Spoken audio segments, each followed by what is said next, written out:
Good morning students. आज हम लोग एडमिशन ऑफ पार्टनरशिप का एक क्वेश्चन करेंगे। इसका क्वेश्चन और आंसर आप लोग को रिटन फॉर्म में दे दिया जाएगा। आप यहाँ पास आंसर को समझ लीजिए, ठीक है। तो पहले हम जो है एडमिशन ऑफ पार्टनरशिप में कौन कौन से अकाउंट्स बनाते हैं उसको हम लोग देखेंगे। एडमिशन ऑफ अ पार्टनर में हम लोग 4 तरह के अकाउंट्स बनाते हैं। एक है रिवैल्यूएशन अकाउंट, इसको पुनर्मूल्यांकन खाता कहते हैं। दूसरा है पार्टनर्स कैपिटल और पार्टनर करेंट अकाउंट।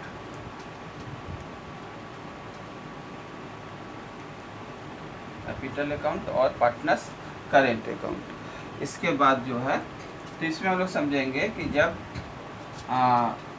पार्टनर का कैपिटल फिक्स्ड होगा तो partners capital account plus current account दोनों बनता है।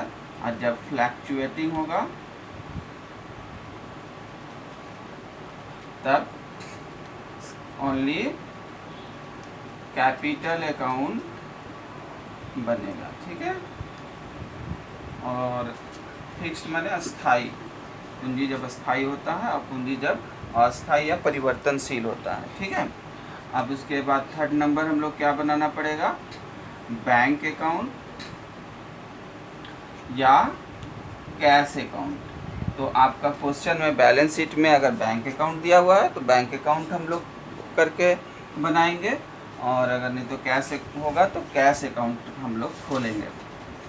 चौथा हम लोग बनाएंगे बैलेंस शीट। ये बैलेंस शीट जो है नया पार्टनर के आने के बाद बनाया जाता है, ठीक है। अब हम लोग ये भी जान ले कि एडमिशन का क्वेश्चन हो या रिटायरमेंट का या डेथ का, ये तीनों में ये चारों तरह के अकाउंट्स ज़रूर खोले जाते हैं। तो अभी हम लोग एडमिशन ऑफ पार्टनरशिप कर रहे हैं और इसमें हम लोग एक एक चीज़ बनाना सीखेंगे। तो सबसे पहले जो क्वेश्चन दिया हुआ है उसके अकॉर्डिंग जो है हम लोग क्वेश्चन नंबर 1 सबसे पहले आज हम लोग रिवैल्यूएशन अकाउंट बनाना सीखेंगे। रिवैल्यूएशन अकाउंट का परफॉर्मा खींचेंगे।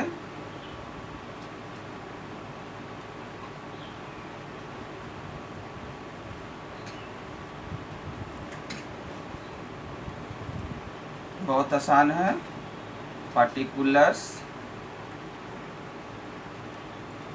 Amount rupees, particulars amount rupees by credit side में टू डेबिट साइड में।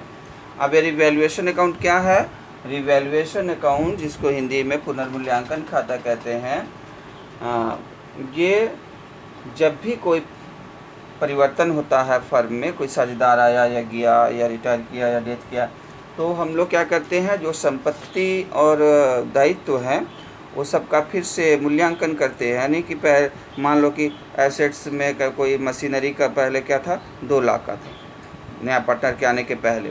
तो जब नया पार्टनर आने वाला है उस वक्त हम लोग उसका वैल्यूएशन, उसका मूल्य मूल्य पता करेंगे कि अभी उसका कीमत कितना है।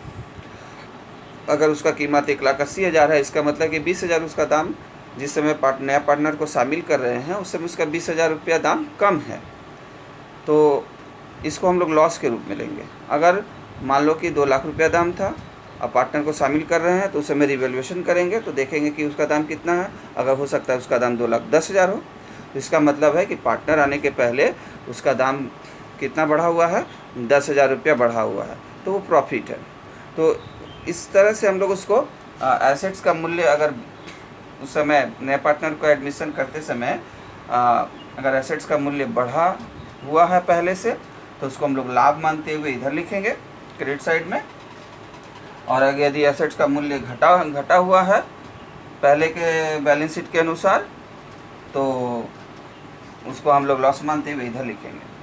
और यदि कोई लायबिलिटी अगर पुराने बैलेंस शीट के अपेक्षा जो है अभी बढ़ गया है, तो उसको लॉस मान के हम लोग क्या करेंगे, डेबिट साइड में लिखेंगे। और उसके बाद अगर कोई लायबिलिटी हमारा कम हो गया है, तो उस कम अमाउंट को जितना से वो कम हुआ है उतना से हम लोग उसको लाभ मानते हुए क्रेडिट करते हुए, ठीक है। तो यानी क्या करते हैं हम लोग, increase in assets and decrease in liability, इसको हम लोग क्या करते हैं, क्रेडिट करते हैं, ठीक है। इसको हम लोग प्रॉफिट की तरह मानते हैं।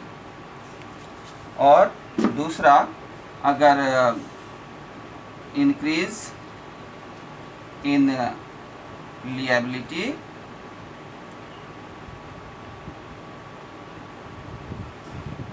एंड डिक्रीज इन एसेट्स अगर हो, तो उसको हम लोग क्या मानते हैं, लॉस मानते हुए उसको हम लोग क्या करते हैं, डेबिट करते हैं। क्रेडिट यानी बाई साइड में लिखते हैं और डेबिट यानी टू साइड में लिखते हैं, रिवैल्यूएशन अकाउंट के, ठीक है।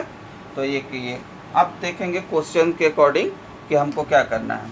तो क्वेश्चन में देखिए आपको दिया हुआ है, उसी अनुसार क्या है, बिल्डिंग का जो है मूल्य है जो बैलेंस शीट में के अनुसार क्या है, 20,000 रुपया का जो है वो बढ़ गया। बैलेंस शीट में कितना था, 80,000, और अभी हम लोग का एडजस्टमेंट में नीचे कितना बताया जा रहा है, वो 1 लाख का हो गया है, तो 20,000 बढ़ा हुआ है। उसी तरह से एक क्रेडिटर्स है, क्रेडिटर्स हमारा कितना है, 5,000 का दिया हुआ है। अब हमको 1,000 का क्रेडिटर का पेमेंट नहीं करना पड़ेगा, तो हमको क्या है, क्रेडिटर्स मेरा कम हो रहा है, तो ये हमारा 1,000 रुपया का फ़ायदा हुआ। अब इधर क्या देख रहे हैं कि प्लांट का मूल्य जो है वो 4,000 रुपये से कम हो गया है, तो ये लॉस है। उसके बाद फर्नीचर का जो है मूल्य वो क्या है हमारा, 1,000 रुपये से क्या हो गया है, कम हो गया है। एक बिल्स पेबल है लायबिलिटी, वो हमारा क्या हुआ है, बढ़ गया है। बिल्स पेबल कितने से बढ़ गया है, 2,000 रुपये से बढ़ गया, यानी कि बैलेंस शीट में 4,000 का दिख रहा था, लेकिन अब हमको एडजस्टमेंट में बता रहा है कि अब हमको उसके लिए कितना पेमेंट करना है, 6,000 रुपया पेमेंट करना हो।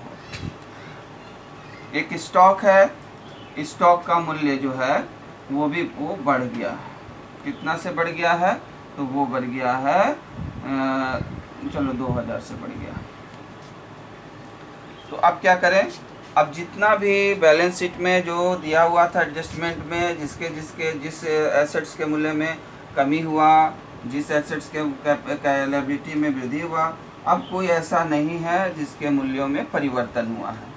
तो अब ये मूल्यों में परिवर्तन के कारण क्या हुआ, अब देखेंगे हम लोग कहीं रफ में करके देखेंगे कि 20, 2, 22, 23,000 रुपया का हमारा क्रेडिट साइड में आया बैलेंस लॉस, 4, 2, 6, 7,000 रुपये का हमारा डेबिट साइड में प्रॉफिट हुआ रिवैल्यूएशन पे।